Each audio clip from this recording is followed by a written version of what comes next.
আছে? কত টাকা হয়েছে। পয়সা আছে? আচ্ছা দেখছি। কাটা শুরু করছে। কত টাকা হবে তাও জানা নেই। মেয়ের এটা ভরে গেছে।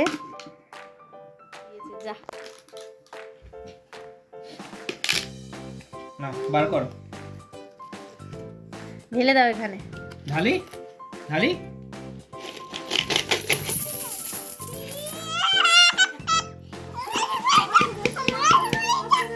এবার দেখা যাক কত টাকা হয়েছে। আদেও আমাদের একটা স্বপ্ন আছে, যেটা আমাদের এই টাকা দিয়ে করার কথা ছিল, সেটা করতে পারবো কিনা দেখা যাক। 2500 টাকা এখানে। না দাঁড়াও।